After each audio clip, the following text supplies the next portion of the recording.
Otras,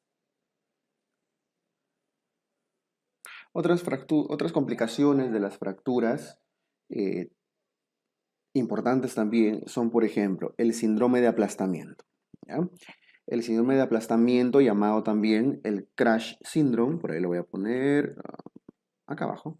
El crash syndrome, el síndrome de Bywaters, el síndrome de reperfusión postraumática, son de alguna manera parecidos al menos, ¿no? Aplastamiento, Bywaters, crash, reperfusión, pero se refieren al mismo proceso fisiopatológico.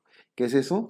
Es cuando hay una toxicidad renal, un daño renal por liberación de mioglobina al torrente sanguíneo, porque hay una lesión muscular severa. En una fractura, lo que sucede acá es lo siguiente. Usando el mismo ejemplo o algo parecido que vimos hace un rato bueno, es un pie ya, en el síndrome compartimental. Se rompe, digamos que hay un aplastamiento, una llanta ahí de un carro, aplasta la pierna, se lesionan no solo los músculos, no solo los huesos, sino músculos también. Y cuando hay lesión de miocitos, lesión celular, ¿qué cosa hay? Liberación de potasio y liberación de mioglobina, entre otras cosas. Y estos son los que son tóxicos, la mioglobina y el potasio, ¿no? En altas cantidades.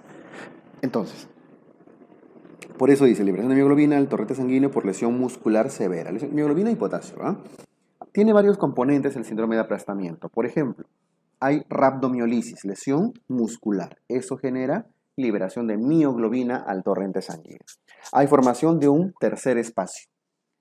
Hay acumulación de líquido, acumulación de sangre dentro de los compartimentos. Eso genera shock hipovolémico, ¿no? Entre la liberación de mioglobina, entonces la mioglobina va a la circulación, genera un taponamiento de los túbulos renales y eso genera insuficiencia renal aguda. Agravado por el shock, por la hipovolemia, forman una falla renal, una insuficiencia renal aguda. Eso es lo más importante del síndrome de aplastamiento, la lesión renal. Si tienen que elegir entre los dos, la mioglobina, el taponamiento por mioglobina viene a ser el factor más importante. Hipercalemia se refiere al aumento de potasio. ¿Ya?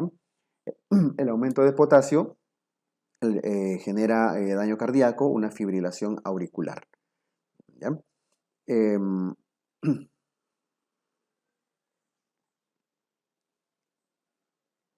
tenemos también coagulación intravascular diseminada, que tiene que ver con el trastorno de coagulación, y otras complicaciones como el síndrome compartimental mismo. De todos estos, el más importante es la lesión de la liberación de mioglobina. ¿Ya?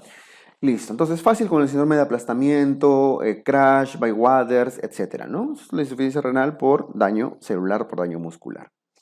Otra complicación importante, ya pasando a complicaciones más posteriores, más mediatas, tenemos a la atrofia, a la algodistrofia de Sudeck. Algodistrofia de Sudeck o simplemente síndrome de Sudeck, que también recibe los sinónimos que tienen abajo. Síndrome doloroso regional complejo, distrofia simpático refleja. ¿Qué sucede acá? Lo que pasa en el síndrome de Sudeck es un daño, voy a ponerle acá, un daño del componente simpático de los nervios. Es un daño de fibras simpáticas. Ustedes saben que al haber una fractura ósea, una fractura de un huesito, se lesionan nervios y los nervios llevan componente sensitivo, motor y autónomo, entre ellos, ¿no? Entonces aquí lo que hay daño principalmente es el componente simpático. Tiene toda una secuencia fisiopatológica que se resume en lo siguiente. Al inicio del síndrome de Sudeck hay edema en la extremidad, en este caso la mano, por una fractura de antebrazo seguramente, genera edema, aumento del volumen. El edema está asociado a sudoración, hiperhidrosis y dolor. Duele, pero es un dolor, ustedes saben que el compromiso simpático genera un dolor inespecífico, mal localizado. Se edematiza, duele y genera hiperlaxitud. ¿Ya? Además, hay aumento de crecimiento del vello, también está asociado a la hipersudoración, ¿no? Entonces, se hincha y duele, esto en fases tempranas, pero en fases tardías hay atrofia del huesito. ¿Por qué la atrofia? Por desmineralización, se desmineraliza. Es válido decir por osteoporosis, lo que pasa es que ahí tendrían que medir las divisiones estándar del grado de desmineralización, ¿no? pero en general se atrofia. Entonces, al inicio aumenta el volumen, se dematiza y posteriormente se atrofia. Todo eso significa que al final la mano, podría ser el pie si es que es en el miembro inferior, se deforma. De ahí viene el nombre que estamos viendo arriba. Genera dolor algo y deformación, distrofia. ¿Ya? Ese es el síndrome de Zurich. Una deformación dolorosa por daño del componente simpático. A la larga no olviden que se atrofia el huesito. Es una complicación relativamente común, ¿no? Listo. Vamos a ver otra. La pseudoartrosis. La pseudoartrosis, su propio nombre lo dice, es la formación de una falsa articulación. Una falsa articulación. Pseudoartrosis. ¿Qué implica la pseudoartrosis? Retraso en la formación del callo más allá de los 9 meses. Ustedes saben que el callo debería formarse aproximadamente en 2 semanas. En 2 a 4 semanas, primero el callo blando, luego va formando el callo óseo progresivamente, ¿no? Pero pasan los meses y no se forma callo. Esto ocurre con frecuencia en huesos largos, específicamente la tibia, el fémur, el húmero, entre otros. Nuevamente, el escafoides no es un hueso largo, pero también podría generar pseudoartrosis. Ahora vamos a ver por qué. En general, más de 9 meses. A partir de los 6, según algunas guías europeas, canadienses, ya podrían definir pseudoartrosis, ¿ya? 6 o 9 meses. Clínica, si se ven las fotos acá. Han pasado meses, en vez de consolidarse, más bien se ha formado como una nueva articulación en la zona de fractura. Eso que genera una movilidad de esta zona, un movimiento patológico, un movimiento que no debería haber. Movilidad anormal. ¿Duele? No debería doler, en todo caso es un escaso dolor. Escaso dolor. Factores, mala inmovilización. Toda fractura ustedes saben que debe ser muy bien inmovilizada al inicio, de hecho es el principal procedimiento ante una fractura, por inmovilizarlo mal, por traccionarlo demasiado. Cuando en el tratamiento de las fracturas generan tracción ósea, a veces terminan, este es un huesito, este es el otro huesito, a veces le ponen fierritos, ¿no? Y desde ahí se jala.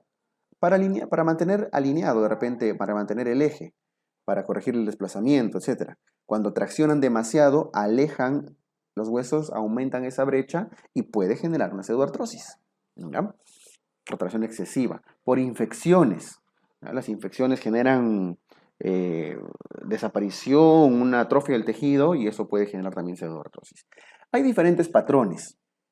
Los patrones de pseudoartrosis, por ejemplo, tenemos a la pseudoartrosis hipertrófica, que es la que tenemos acá a la izquierda, se ha salido de la imagen, ¿no? La hipertrófica, esto de acá, llamada también en patas, un patrón en patas de elefante. Son como dos elefantes haciendo chócala, ¿no? Ahí está.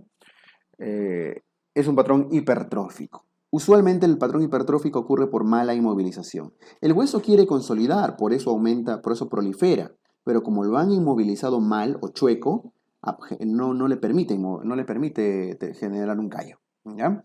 Hay un patrón atrófico, que es el que estamos viendo acá, u oligotrófico, hipotrófico, diferentes nombres. Se llama patrón en patas de caballo. Elefante era a la izquierda y este es de caballito, ¿no? Como los dos casquitos de un caballito. Usualmente esto es por haberlo traccionado demasiado. Lo han jalado mucho y no le permite proliferar. ¿Ya? Y luego los patrones flotantes, que son los que están acá, corresponden usualmente, es multifactorial, pero predomina el tema de las infecciones. Una osteomielitis hace que desaparezca el hueso acá. ¿Ya? Y se ve así como en una punta de lápiz, ¿no? A la derecha estamos viendo algo similar a esto, una pseudoartrosis flotante. Muy bien, entonces, palabras clave de pseudoartrosis: no se forma callo en muchos meses, huesos largos, que es donde ocurre, movilidad anormal como principal hallazgo clínico y los factores de riesgo, ¿no? Los factores que conllevan a la aparición de una pseudoartrosis. No olviden que el tratamiento de la pseudoartrosis es exclusivamente quirúrgico. Una vez que ya sea diagnosticado, confirmado, tiene que operarse. Muy bien, cirugía. Listo. Esto con las principales pseudoartrosis. La única que no hemos tocado acá de las más importantes es la osteomielitis, porque lo vamos a ver en uno de los videos finales, porque es un tema casi independiente, ¿ya? Si resumimos las complicaciones de las fracturas, vemos, como hablábamos al inicio de nuestra primera lámina, que pueden ser de 3 tipos. Tempranas, las que ocurren de forma inmediata o dentro de las primeras 48 horas en promedio. Mediatas, si es que ocurren después de algunas semanas o algunos meses, y tardías se ocurren después de algunos años incluso. Dentro de las tempranas, la más importante es el síndrome compartimental, que ya lo vimos. El síndrome de aplastamiento, que está acá en la parte de arriba a la izquierda de nuestra lámina. La embolia grasa, las necrosis avasculares que vimos que cuando se lesionaban los cuellitos, las lesiones neurovasculares, etc. Todas ellas ocurren por el simple hecho de haberse fracturado. Luego están las complicaciones mediatas a mediano plazo, que ocurren después de algunas semanas o meses. Está la osteomielitis, está la pseudoartrosis, usualmente por la osteomielitis porque se infectó, porque no manejaron bien la posible infección. Pseudoartrosis porque lo inmovilizaron mal. Igual algo distrofia, usualmente por daño de compromiso simpático, una lesión crónica, ¿no? Esto es básicamente esta parte de la lámina solo para que ubiquen en qué momento pueden aparecer. ¿Y qué cosa ocurre después de años? Usualmente cánceres en la zona de consolidación. ¿Está bien? Listo, chicos. Entonces, hasta acá hemos hecho alguna parte muy importante de las fracturas que corresponden a las complicaciones. De esto, lo más importante, no olviden, y lo que tienen que tener bien claro es el síndrome compartimental. ¿Ya? El síndrome compartimental. Luego, la pseudoartrosis y lo que vamos a ver en un video más adelante, la osteomielitis, dentro de los más comunes y más preguntados. ¿Ah? Listo, hasta acá este video.